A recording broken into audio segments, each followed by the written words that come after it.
I always knew the day would come, but I never expected it to arrive on a Monday morning, so ordinary it felt almost insulting. The moment I unlocked the scheduling control center at North Star Aviation, I was greeted by total silence. An invisible flaw humming silently beneath the surface, waiting for the busiest flight corridor to detonate. For the past 8 years, this control room has been my domain. It is where I oversee every moving piece of our regional air carrier operation, tracking pilot flight hours, mandatory crew rest periods, aircraft maintenance intervals, federal safety certifications, and all the bizarre logistical exceptions that every department tries to sneak past compliance. People outside aviation assume this job is simple bookkeeping. You input names, assign routes, click save, and head home. I allowed them to hold that naive perspective. But let one pilot exceed federal duty limits by even 15 minutes, and federal inspectors will land at your terminal faster than state troopers responding to a high-speed chase.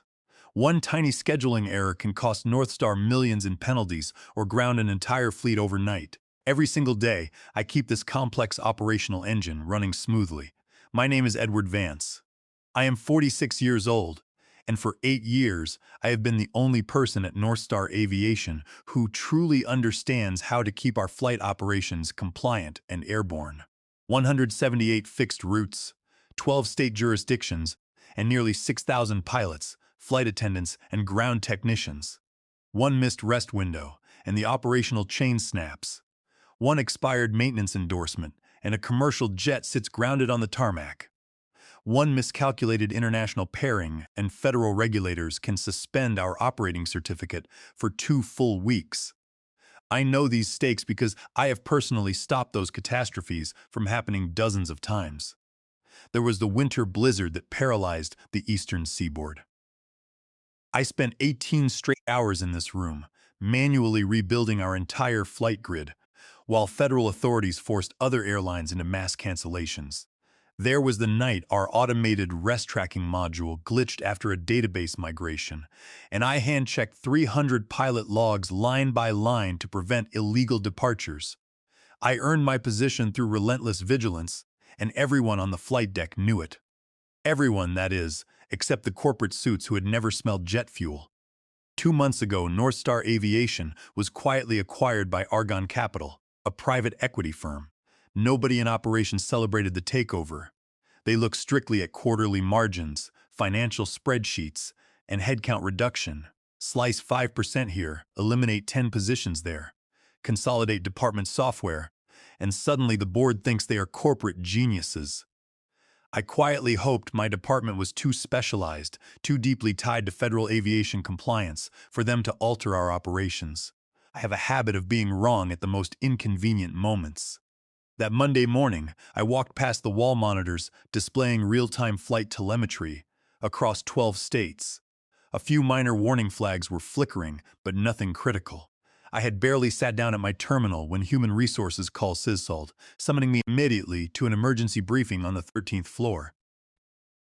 Nobody gets called to executive management at 8 in the morning to receive a commendation.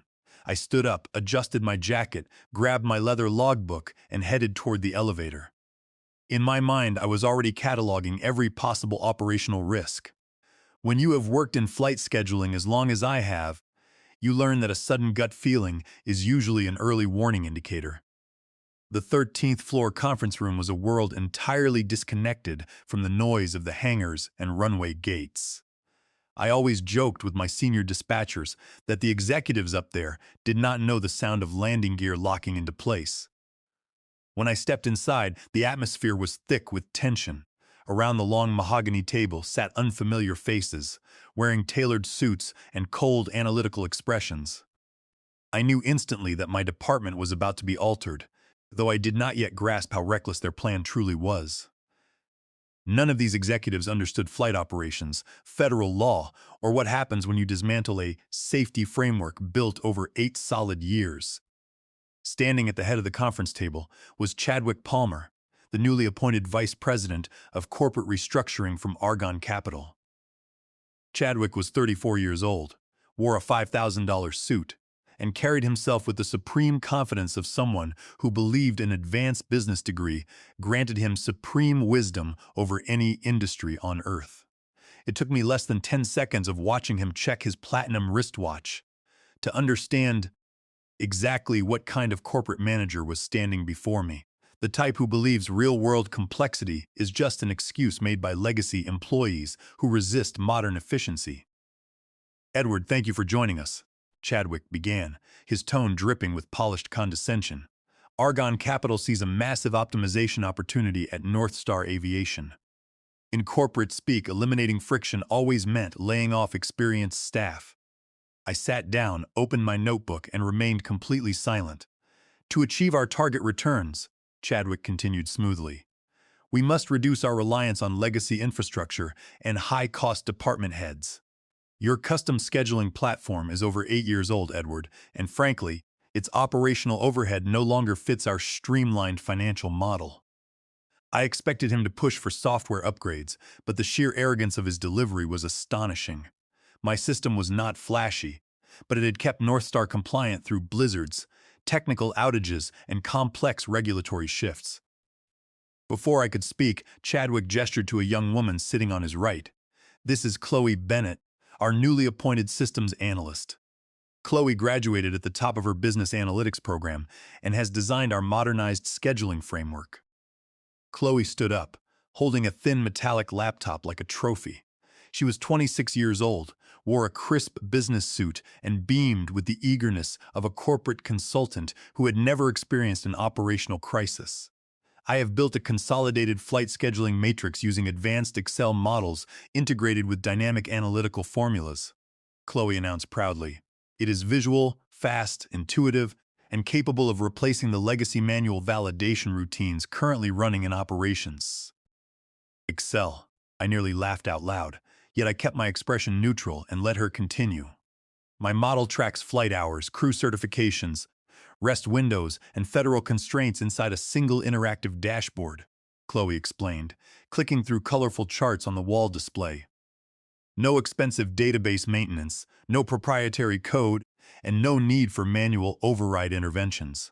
Several young financial analysts nodded approvingly, mesmerized by phrases like intuitive interface and cost elimination. I stared at the color-coded spreadsheet projected on the screen.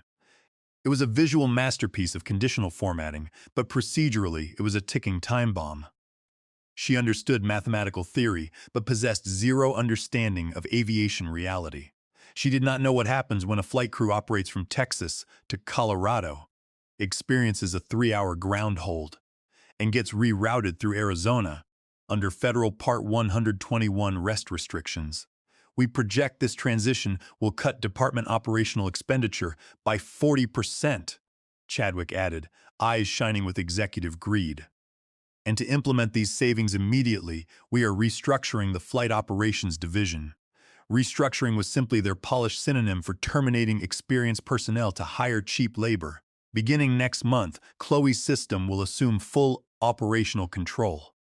Edward, we will require you to spend the next 3 days onboarding Chloe and transferring your departmental knowledge." I did not argue. I did not plead my case or explain the mountain of regulatory law they were casually ignoring.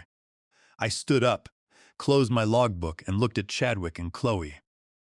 Aviation does not yield to executive hubris or pretty spreadsheets. It respects only cold operational truth. And that truth was about to hit North Star Aviation with devastating force. The remaining 3 days of my employment passed in a surreal blur. I felt neither bitterness nor anxiety, only a quiet curiosity. On Tuesday morning, Chloe arrived in the control room carrying her laptop with the enthusiasm of a freshman student on her first day of class. She opened her giant spreadsheet, displaying dozens of interconnected tabs filled with complex formulas and color-coded rows. I sat beside her and systematically walked her through our daily operational checklist. First, I demonstrated how we track pilot rest cycles for crews returning from international or night transcontinental routes.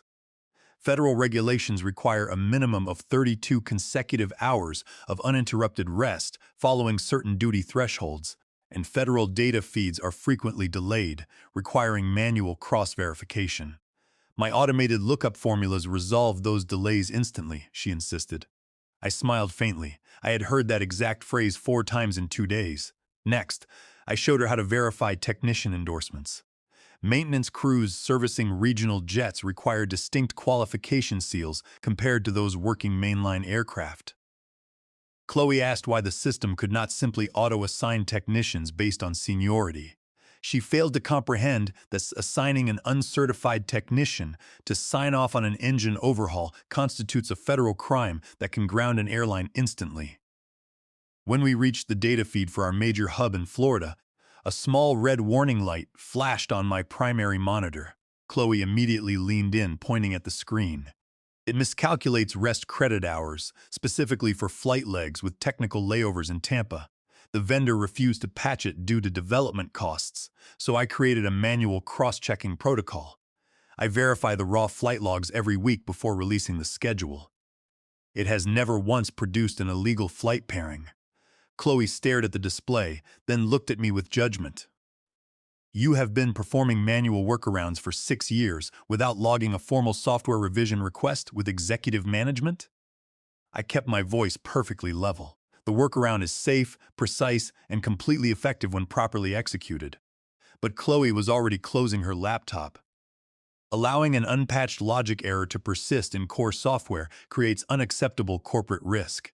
I am reporting this directly to Vice President Palmer. I took a slow breath and said nothing. She did not understand the difference between a minor vendor display glitch and a fundamental operational defect. That afternoon, I was summoned to Chadwick's office. The atmosphere was cold and confrontational. Chloe stood beside his desk, holding a printed incident report.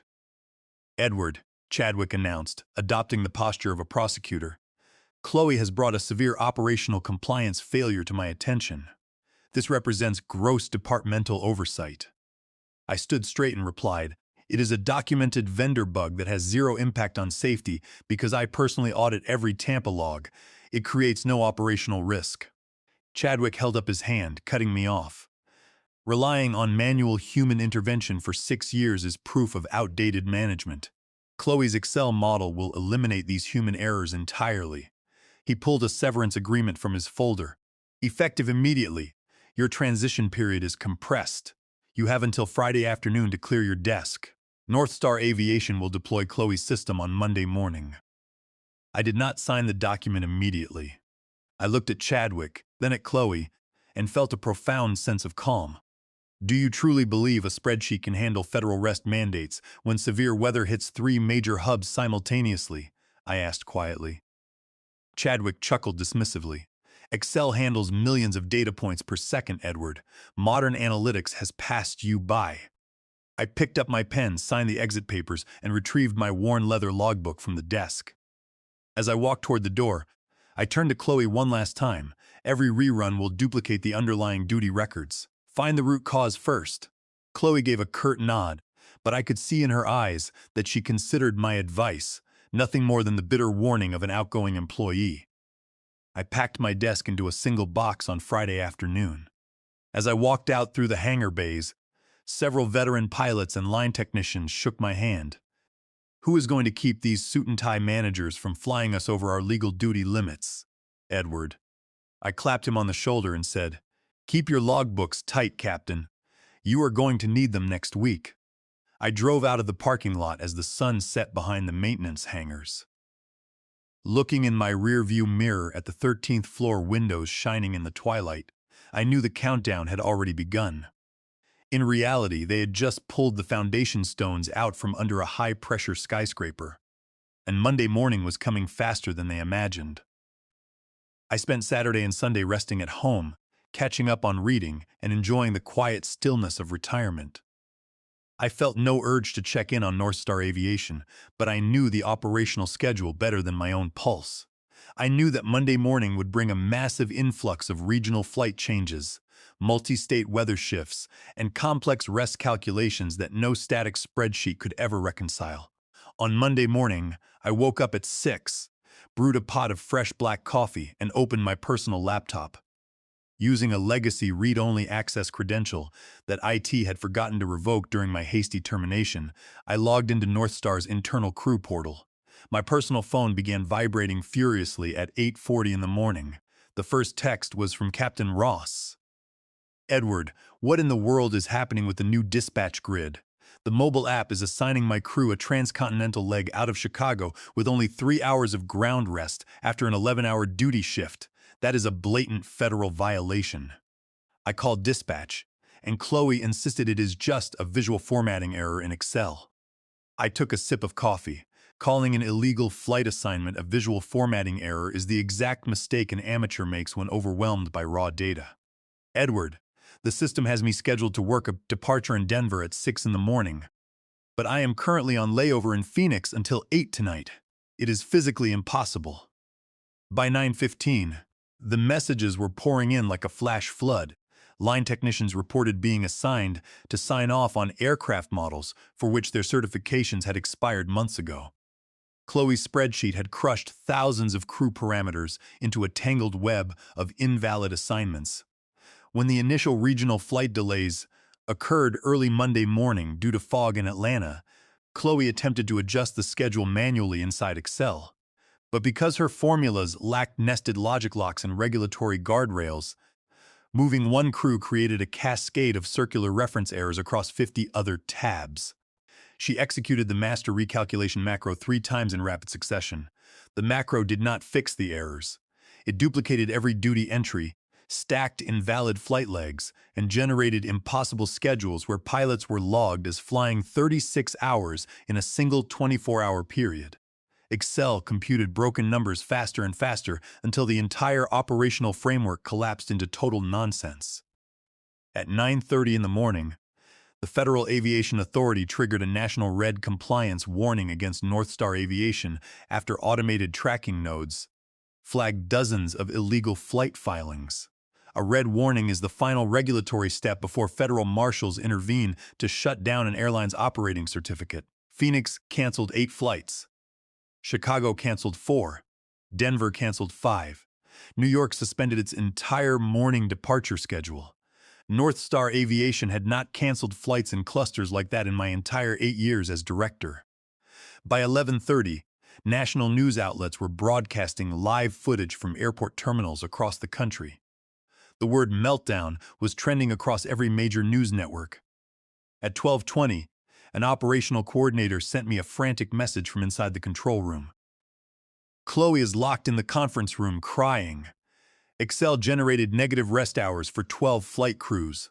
The spreadsheet lists Captain Ross as owing 16 hours of sleep to the company before he can fly again. Vice President Palmer is screaming at the IT staff, demanding they fix the software.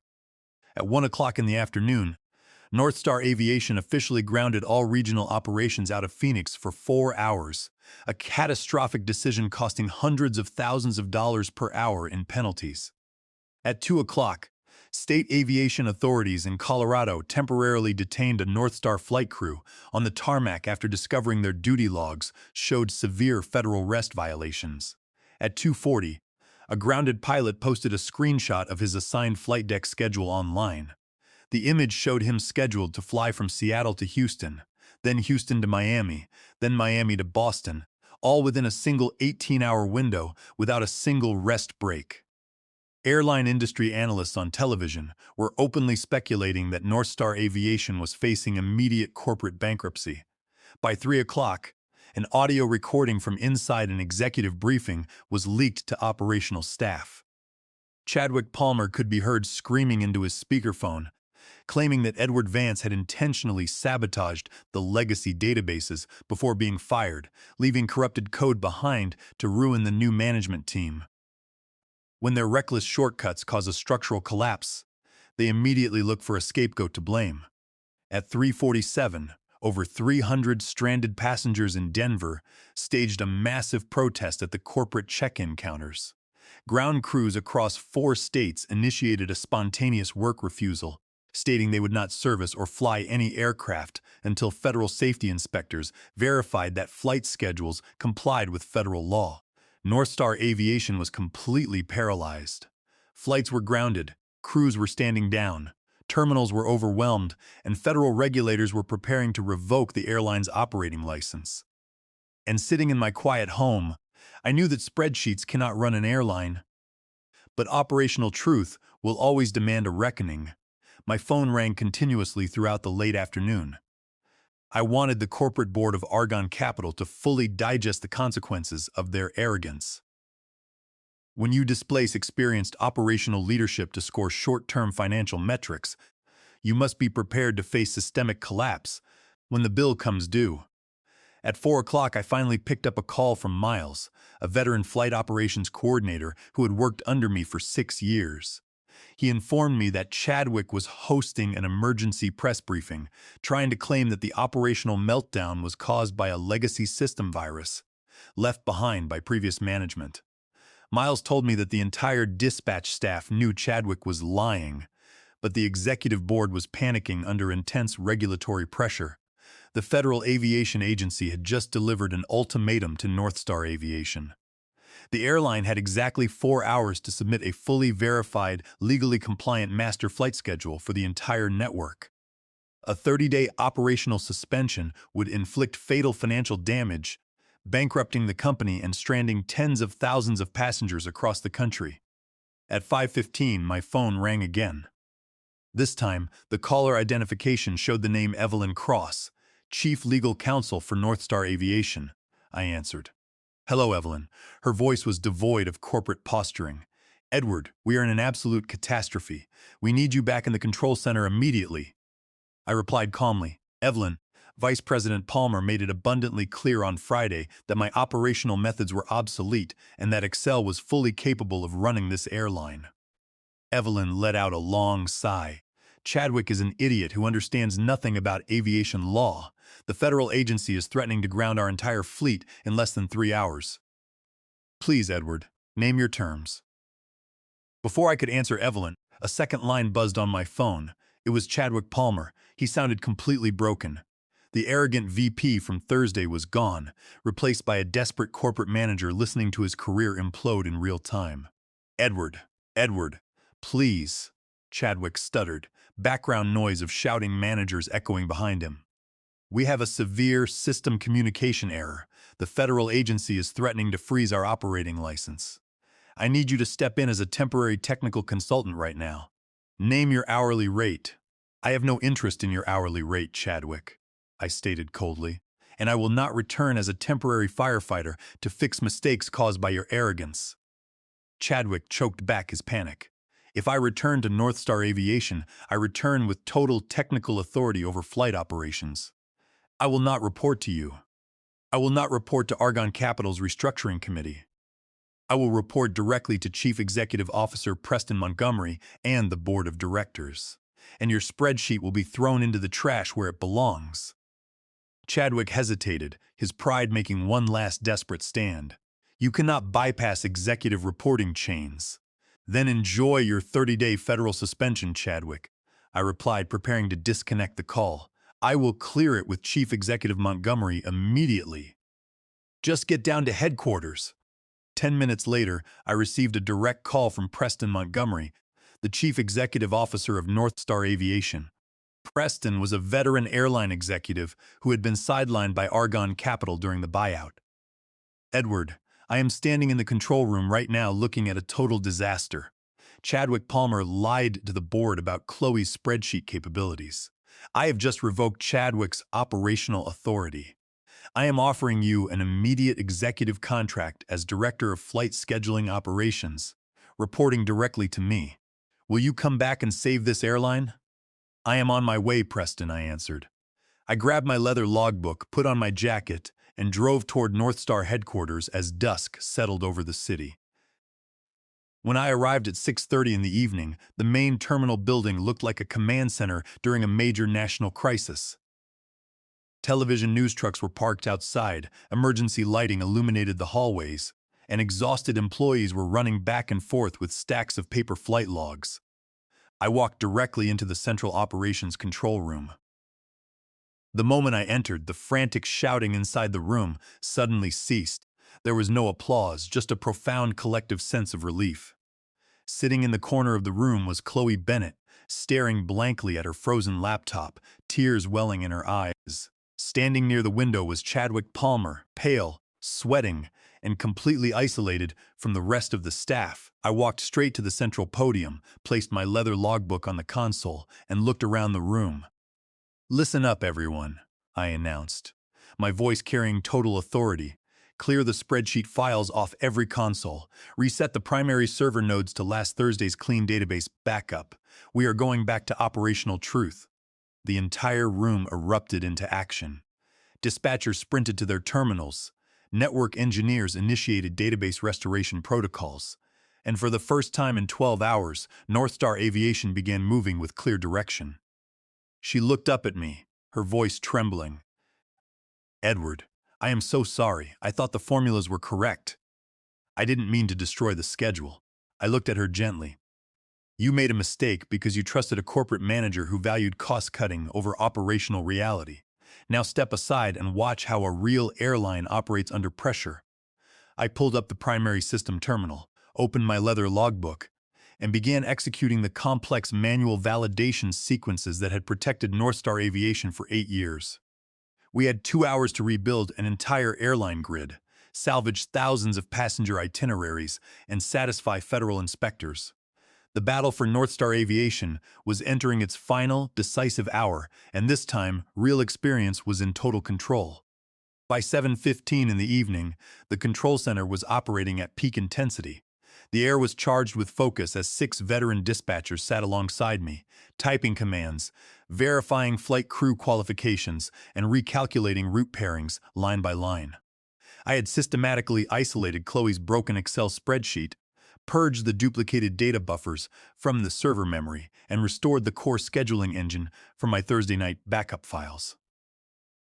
As I worked through the layered duty records, I noticed a suspicious code modification embedded deep inside the macro script that Chloe had executed that morning. I stopped typing and examined the digital audit trail.